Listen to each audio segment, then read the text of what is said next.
Do you ever feel overwhelmed? Not by anything in particular, but just life. The journey of life can be daunting between working to pay the bills, growing your relationships to keep your family afloat. And then, where does that leave time for yourself and your personal health? Welcome to the I Killed My Own Killer book series and podcast, where we are all about juggling and managing all of your responsibilities to be by your side in growing through it all. This brand is here to help you achieve your goals. Whether they are personal and emotional goals you set for yourself, business goals you want to hit in your career, or physical and nutritional goals you want to accomplish to be a healthier version of yourself. Whatever your goals are, stay tuned for tips and tricks to make accomplishing them easier for you. Each episode will help you significantly improve in one aspect of your life or another. Hey, Instagram and Facebook family.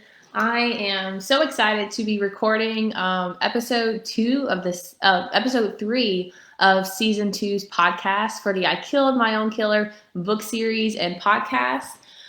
So just a little bit of those who have no idea what the brand is about. The I Killed My Own Killer series is all about ways to better yourself. So book number 1 was all about bettering your health, your nutrition, ways to get more physically active, where book number 2 is called I Killed My Own Killer, because this one is so deep, because it was a killer that I had no idea was around me. It was a killer that was killing me every single day in many ways, and I just had no idea that this killer was even on my side.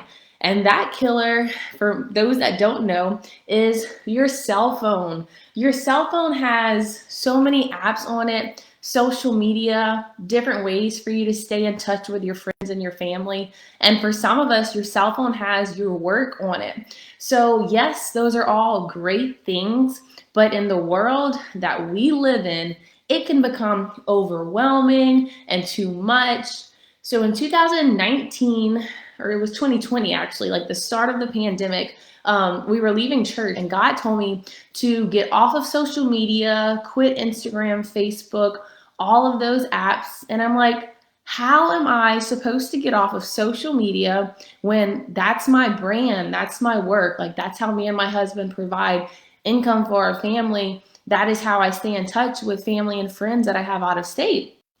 So I was super hesitant to start that social media cleanse, or that detox, you could say, but I did it in 2020. So right before the pandemic, January, February, March, I had no social media usage. And then obviously coronavirus happened, and a lot of the news that we get, it's on our cell phones and on our social media. So I got back on. But when I tell you I had some tremendous breakthroughs whenever I did that social media talks, oh my goodness, it was mind-blowing. That is when my eyes started to open up about the ways that this thing right here, our cell phone, how it was killing me in so many ways as a mom, as a wife, just as an individual, as somebody who tries to get stuff done in the day and then looks at their to-do list and is like, what did I actually accomplish? Oh, I was scrolling for 6 hours on my cell phone. That's what it is. So I get it. You're on social media right now and you're watching this and you're listening, or maybe you're listening to the podcast on your cell phone, but try to be aware of ways that you can start to incorporate what I'm saying into your life to eliminate those ways that your cell phone or social media is actually killing you. Because the biggest thing is, once you're aware, you can fix it. So the social media cleanse that I did for 3 months brought so much awareness to me that I was able to fix it. And then now moving forward, I'll catch myself if I'm like scrolling or going down a rabbit hole of searching for information or just wasting time. We had a Bible study this past Monday at my house, and one girl used a comparison. She stopped using social media for a good period of time after spiraling into deep depression and anxiety. And once she got back on social media, she could not believe the information that she had on her timeline and on her news feed that she was so numb to before. And that's how most of us operate. We're constantly looking at our Facebook or Instagram and it's world events or things that's happening in our friends and family members' lives. And majority of the time it's gossip, it's negative.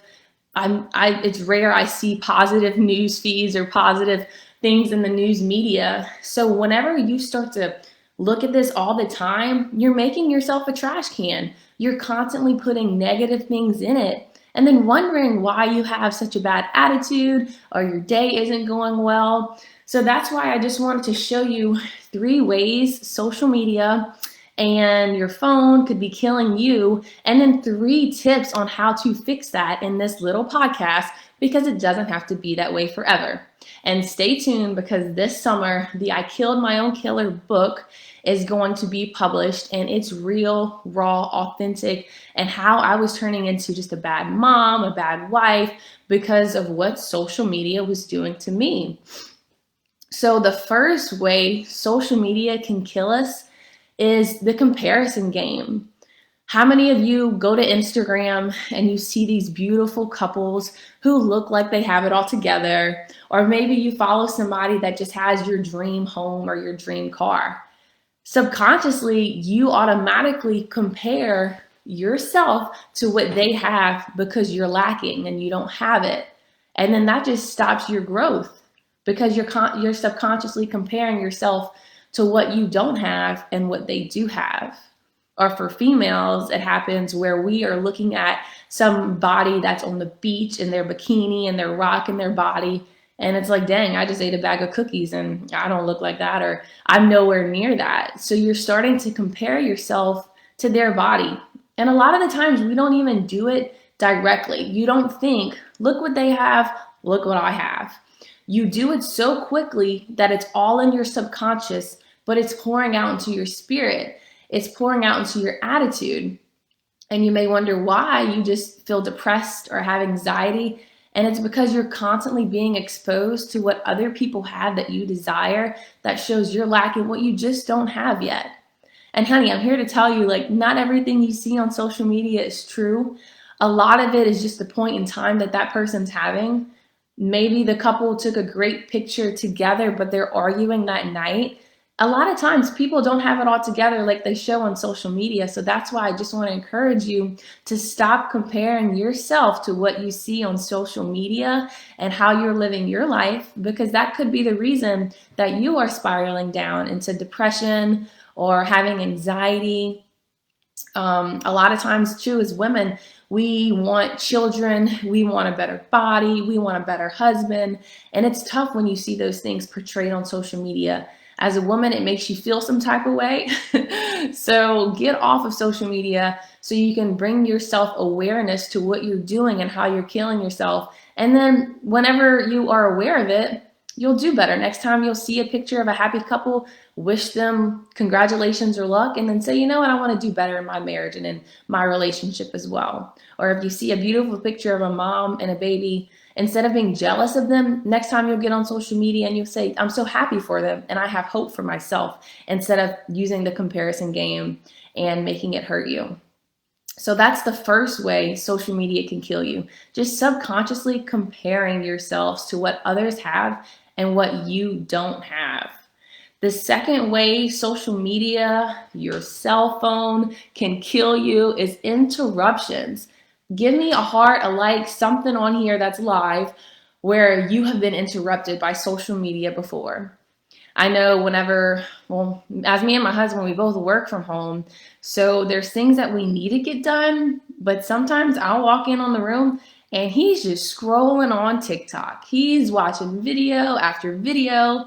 And the thing with TikTok is it's geared to have you keep scrolling. That's the way the app was designed. So it's short videos that catch your attention, and it's supposed to keep you scrolling. That's the goal. And they know exactly what you like. Each person. TikTok knows what I like. TikTok knows what you like. And so do all the other social media apps.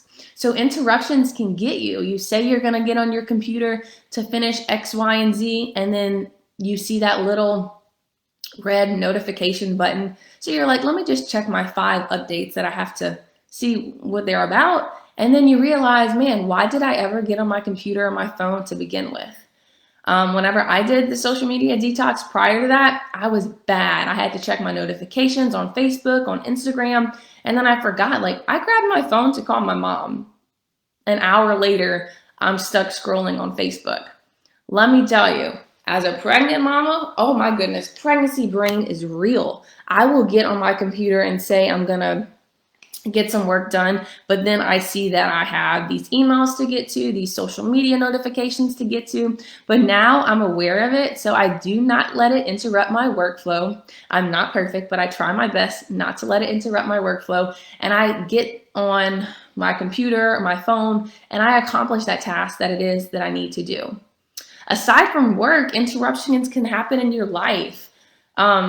We both work from home, so whenever our son comes home from school, we want to devote that time to him. But as people that work from home and our phone is the main tool that we use, it's constantly going off. So whenever I see my husband playing with our son and a client wants to get to him at 7 or 8 p.m., it's tough to say no to that interruption.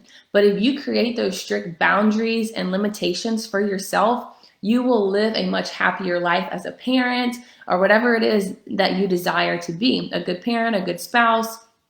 Work can wait. It will always be there. My advice is to only let it interrupt you if it's a dying emergency. And most of the time, it's not.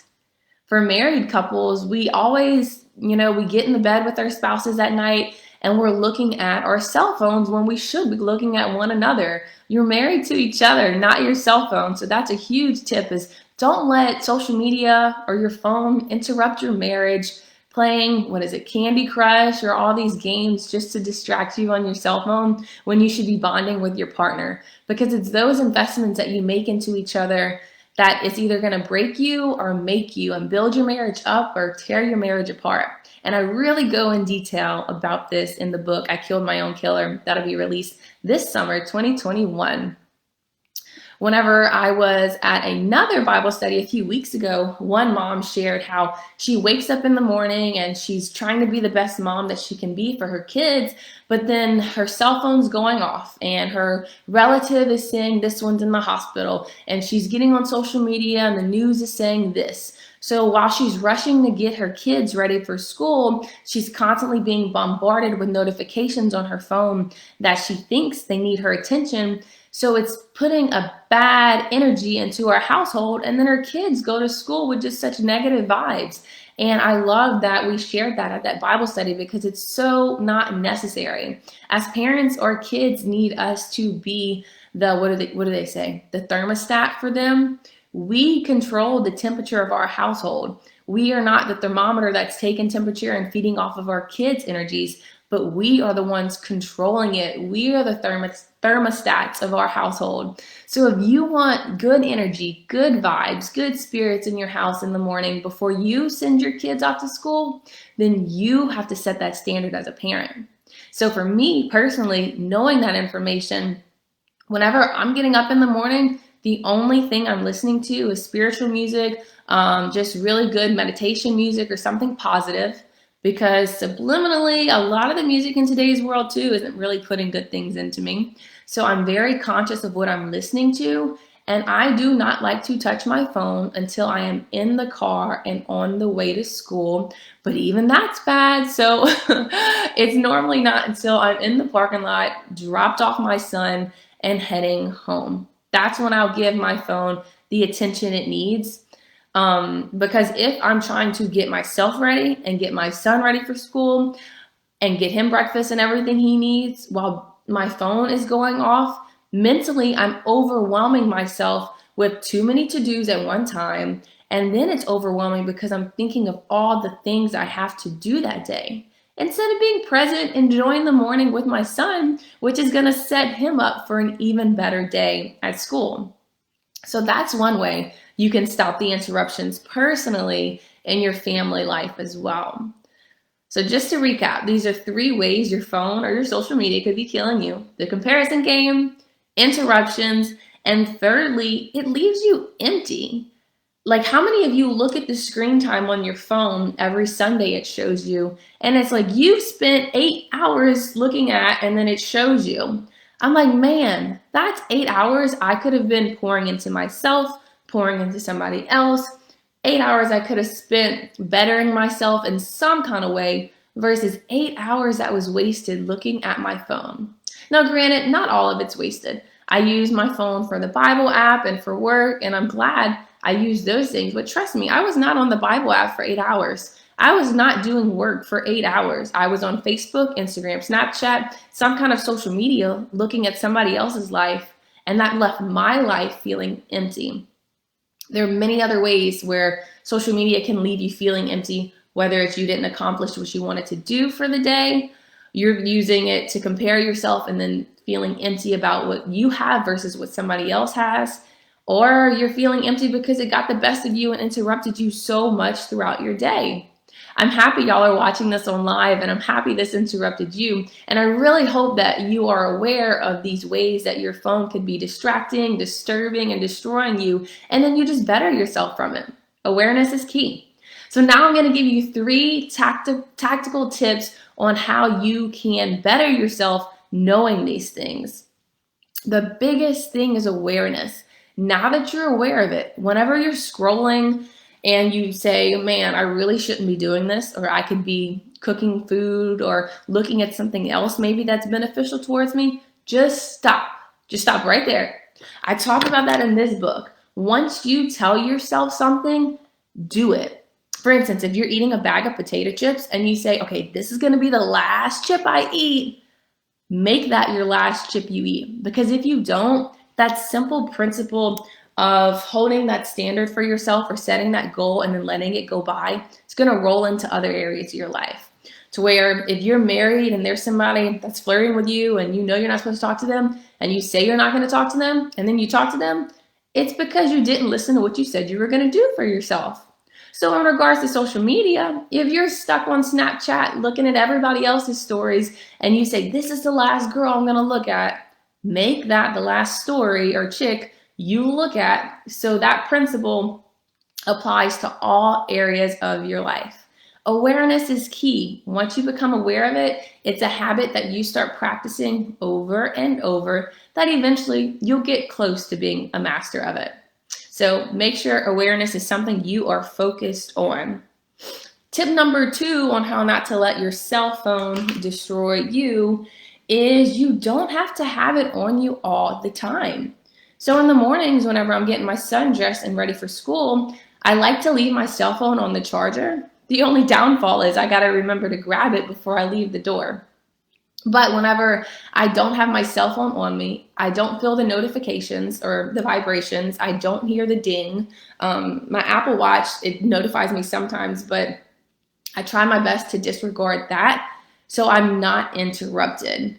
Like I said earlier, you have to have those limitations and those boundaries that you set for yourself, or else your cell phone is going to continue to use you and you're not using it because you're out of control. You have no awareness. So set those limitations and boundaries. Keep your cell phone on the charger whenever you're focused on family time.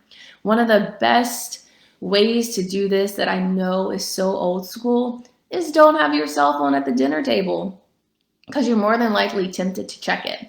And what that shows your children is you're being present with them. So hopefully they try to mimic that same behavior. But don't have your cell phone on you if it's not necessary.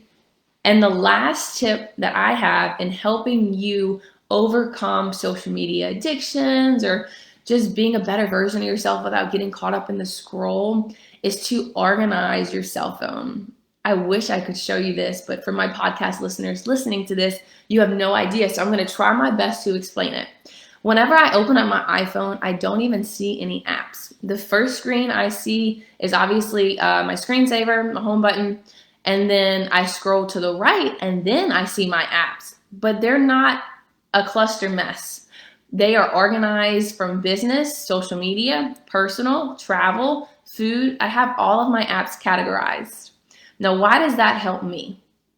That helps me because I don't see little red dots on all of my apps and I'm not tempted to check them all. The only time I see those specific red dots is whenever I go into a particular category. So if I have leisure time and I want to check social media, sure, I'll open up the social media folder. then all my social media apps opens up. Or if I want to check my emails, then I'll go into my business category and check them. But having my cell phone organized like that really helps me to not feel overwhelmed with all of these red notifications. Just because it's a notification and it's in red and it's alert, you have something to look at, doesn't mean you have to look at it. So that's why I keep it all locked away until I am mentally ready for it. And it just keeps me at peace with so much. So I hope these tips have helped you or will help you. And I hope they get you excited about the I Killed My Own Killer, how social media can be killing you too. That book is going to be launched this summer of 2021, so stay tuned. If you enjoyed this podcast, leave a comment in the comment section. Be sure to subscribe to the I Killed My Own Killer book series and podcast, available on Apple, iTunes, Spotify, and YouTube. And I like to record them via Facebook Live and Instagram Live in case you are looking for some encouragement throughout the day, or you're just caught up in the scroll and you need something good to see versus something bad to see. And personally, for myself, I like to record them via live, as it helps me step outside my comfort zone every day, as I encourage all of my friends and family to do, just so we can keep growing together. All of you, keep killing your own killers and have an awesome day, week, month, year. I'll talk to you soon.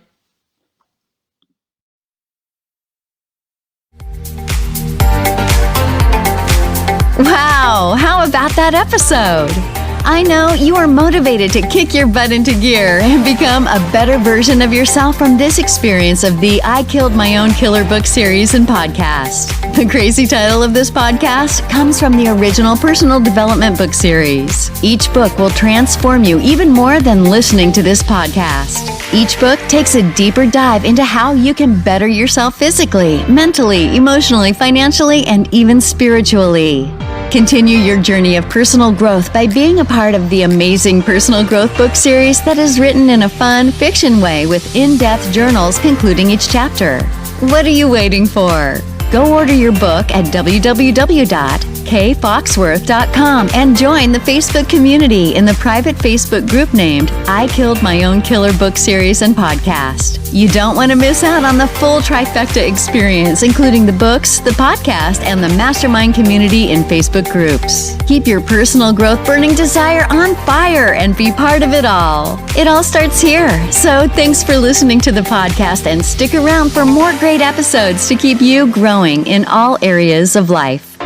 You are killing it.